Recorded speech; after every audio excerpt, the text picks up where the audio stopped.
बहुत आम सी जिंदगी थी रवि की। एक छोटा सा घर, जिम्मेदारियों का बोझ और सपनों का दबाव। रवि सुबह जल्दी उठता, भागता हुआ ऑफिस जाता और रात को थका हारा घर लौटता। घर में उसका बूढ़ा पिता अकेला रहता था, जो पूरे दिन बस दरवाजे की तरफ देखता रहता कि कब उसका बेटा आएगा। लेकिन रवि के पास टाइम नहीं था। जैसे ही वो घर आता, पापा कुछ बोलने की कोशिश करते, बेटा आज थोड़ा बैठ जाओ। लेकिन रवि झुंझला कर कहता, पापा प्लीज मैं बहुत थक गया हूं, और सीधा अपने कमरे में चला जाता। पापा चुप हो जाते।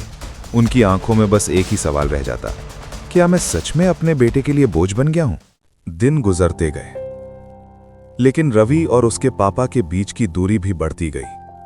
अब तो हाल ये हो गया था कि एक ही घर में रहते हुए भी दोनों के बीच जैसे कोई रिश्ता ही नहीं बचा था। पापा हर रोज शाम को दरवाजे के पास बैठ जाते, आंखें बस उसी रास्ते पर टिकी रहती जहां से रवि आता था। लेकिन अब वो कुछ कहते नहीं थे। एक दिन खाना खाते वक्त पापा ने हिम्मत करके धीरे से कहा, बेटा आज साथ में खाना खा लेते हैं। रवि फोन चलाते हुए बोला, पापा आप खा लो, मुझे काम है। बस उस दिन के बाद पापा ने कभी साथ बैठने की जिद नहीं की। अब वो अकेले ही खाना खाते, अकेले ही बैठते और चुपचाप अपने कमरे में चले जाते। कभी कभी वो पुरानी तस्वीरें निकाल कर देखते, जिसमें छोटा सा रवि उनके कंधों पर बैठा हंस रहा होता, और धीरे से खुद से कहते, वक्त सच में कितना बदल गया। एक दिन अचानक रवि की जिंदगी पूरी तरह बदल गई। ऑफिस में उसे बुलाया गया और बिना किसी वार्निंग के उसे नौकरी से निकाल दिया गया। रवि के पैरों तले जमीन खिसक गई। उसके सारे सपने, सारी मेहनत एक पल में टूट गए। वो चुपचाप घर लौटा। पहली बार उसके चेहरे पर गुस्सा नहीं, डर और बेबसी थी। अब घर कैसे चलेगा, खर्चे कैसे पूरे होंगे? वो अपने कमरे में बैठकर सिर पकड़कर रोने लगा। तभी दरवाजा धीरे से खुला। पापा अंदर आए।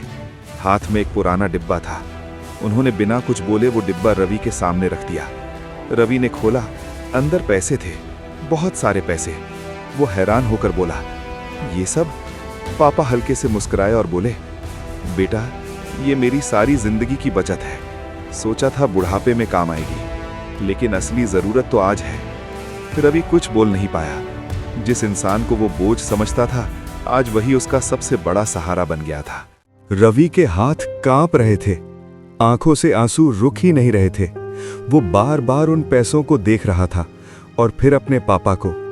आज पहली बार उसे महसूस हुआ, जिसे वो बोझ समझ रहा था वही उसकी सबसे बड़ी ताकत था। रवि धीरे धीरे उठकर पापा के पास गया और अचानक उनके गले लगकर फूट फूट कर रो पड़ा। पापा मुझे माफ कर दो। उसकी आवाज कांप रही थी। मैंने कभी समझा ही नहीं आपको। आप हमेशा मेरे साथ थे और मैं ही दूर होता गया। पापा ने उसके सर पर हाथ फेरा और प्यार से बोले, बेटा बाप अपने बच्चे से कभी नाराज नहीं होता। उनकी आंखों में भी आंसू थे, लेकिन चेहरे पर सुकून था। उस रात के बाद रवि की जिंदगी पूरी तरह बदल गई। अब वो पहले जैसा नहीं था। सुबह ऑफिस जाने से पहले वो पापा के साथ चाय पीता, उनसे बातें करता, उनकी बातें सुनता, और शाम को घर आते ही सबसे पहले उनके पास बैठता। अब घर में वही खामोशी नहीं थी, बल्कि हंसी गूंजती थी। रवि को समझ आ गया था, रिश्ते पैसे से नहीं, समय और प्यार से चलते हैं।